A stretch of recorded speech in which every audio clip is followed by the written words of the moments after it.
Yeah, our next guest expects some trade deals will start to be at least hinted at over the next several weeks. With us now is Lanhee Chen. He's a fellow at the Hoover Institution and was policy director for Mitt Romney's 2012 presidential campaign. And he has been informally advising the administration on a variety of economic issues, I think we can say. Lanhee, it's great to have you here. Welcome. Thank you. So is it going to be India first? Is Japan coming? Is it something that could surprise us? Well, look, I think there's been good positive momentum. We've heard directly from the administration on this in terms of some of the countries that have been part of these negotiations. I think the reality is that what the tariff situation has enabled are conversations to happen with countries like Korea, like Japan, like India, where the vice president's been for the last few days. So I think that will be the focus. If I had to read it over the next couple of weeks, I think that will be hopefully the opportunity we see here. And the China situation, which you've been talking about, is a lot stickier. The fundamentals there are a lot stickier, and we've always known that it's a much more challenging relationship. Right. So what would you say to the investing audience that they should expect out of all of this? Well, again, I think there's been hopefully some progress made with respect to particularly we've talked about Japan, we've talked about Korea, we've talked about some of the likely targets.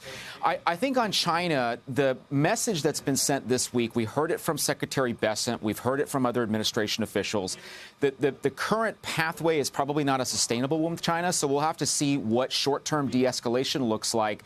I don't see a bigger deal coming together for some amount of time. I think the two leaders are going to have to see each other face to face for that to happen. And I don't see that happening until we reach some of the more significant summits, whether it's APEC or the G20 or ASEAN on the sidelines of that, maybe as we move towards September, October, November. I just think it's highly unlikely you see a deal brokered until we get to that point in time. So the reality is we're probably in a state of limbo for the next several months. And I think the investing community, I think markets are going to have to come to terms with that. Yeah, and Eamon, as you reported, 2 to 3 years was the horizon that Bessent himself had indicated could be realistic for a deal with the Chinese. Yeah, these things take a long time. They take, multiple months, if not years, to do. And that's just when you're doing one trade deal at a time, let alone what the Trump administration is trying to do, which is, a sweeping set of trade deals with basically every country in the world. It's an enormous, enormous undertaking. But there are areas, for optimism or targets of opportunity, however you want to put it.